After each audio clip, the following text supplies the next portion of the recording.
Greetings, fellow collectors. This is collection THX1138.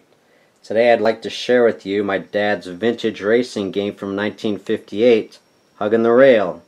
It features a unique lane indicator device to tell you who goes first during that turn. The gameplay shows that there's some strategy in passing and blocking and setting up your next move. Normally a rail race goes from right to left, so you turn left all the time. But this reads left to right. And as a kid, I got used to doing that. You use the lane locator to determine the starting grid. So you shake the lane locator up like this. Red is on the inside lane and blue is on the outside. So there's your starting grid and you can place your bets. Since the name of the game is Huggin' the Rail, that also means that the shortest route is on the inside lane. There's 18 spaces on the inside lane and 28 on the outside. To make things fair, you shake the lane locator again to start the race. And it turns out that brown goes first and red goes last. So brown rolls a six-sided die and gets a 5. He'll go 1, 2, 3, 4, 5 to get to that inside lane hugging the rail. Silver rolls next and gets a 6. He'll go 1, 2, 3, 4, 5, 6. Blue rolls next. He gets a 4. And you'll notice that these have rounded edges, so it rolls pretty nice. He'll go 1, 2, 3, 4. Gives him some space to go around the cars. Green is next and he rolls a 6. So we're rolling pretty good today. It's because they're fresh tires. 1, 2, 3, 4, 5, and slide in front of silver for 6. And he's leading the race, even though he didn't start on the pole. So the two that are on the pole actually roll last. Black gets a 4. Luckily blue gave him some room so he can go 1, 2, 3, 4. Neck and neck with brown and silver. Actually, if you wanted to, you can move them all towards the line. So like Anakin Skywalker, red had problems starting, and he only gets a 3. 1, 2, 3 spaces forward would be on brown's space, and he can't do that. So he'll move forward 2 and slide up 1. And that is the start of the race. So red must have spun his tires. So the play repeats like that. You shake up the lane locator, and this tells you who goes next. So now red, brown, silver, black, green, and blue will roll in that order to move. Red rolls a 5. Now he can't move forward because there's 3 cars blocking him, or he could go 1, 2, 3, 4, 5. For demonstration purposes, let's say silver rolled next and he rolled a 5 before black, green, or brown could move. He can in fact slide up here in these curves. So he's going to end up moving 1, 2, slide down 3, and then 4, 5. And he's out in front. Blue rolls a 6 and he does not have anyone in front of him. He can slide down to the rail. So grabbing his tail fin, it go 1, 2, 3, 4, and then slide in 5 and 6. In this situation, blue rolls a 4, and he's going to have to slide back a little bit and go around black. So it makes for a little dynamic racing. 1, 2, 3, 4. So after 3 turns, red must have engine problems. However, he gets to go first on the 4th turn, but only rolls a 2. At least he's hugging the rail. Blue rolled a 6, so he has a choice to go inside or outside. So let's see where his options would end him up. He could either move 1, 2, 3, 4, 5, 6, or 1, 2, 3, 4, 5, 6, and be on the outside, but he'd be close to the lead, and he wouldn't be hemmed in. Or he could have also swung in on the outside of green. The only advantage to that is he's closer to hugging the rail. However, he's more bunched up, and he does block black. Let's say he did want to block the black car, and black rolled a 4. He can't move forwards. And he can't move 3 spaces into the inside lane because silver is blocking him and so is green. So he has to swing to the outside 1, then go forward 2, 3. He can go forward 4 or block blue. So you can see the dynamic of the racing, especially with more cars, and the fact that there are less spaces on the inside hugging the rail.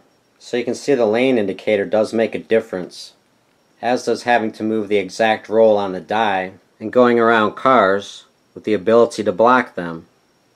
So this is how the first lap ended after a few rounds. You can see red, who started on the pole, isn't doing too good. Silver car was doing pretty good at the front of the pack. However, a couple bad rolls left them in the dust.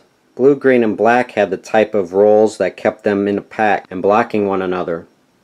The brown car had consistent clean air and good rolls on fresh tires.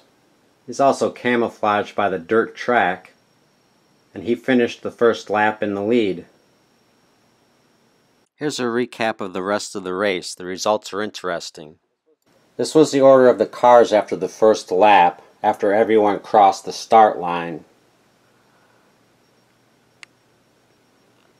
So at this point the pack is really thinned out, and they're really relying on good die rolls.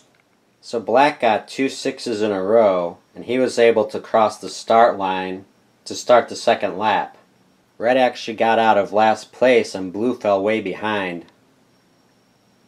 Green, brown, and silver were keeping the pace with one another, but still got far behind black. In fact, black got a 5, and he also got position in the lane indicator, so he almost lapped red and blue. This was the position after the second lap when everyone got to the start line. Brown was in the lead and fell to last place. Black continued to have good rolls.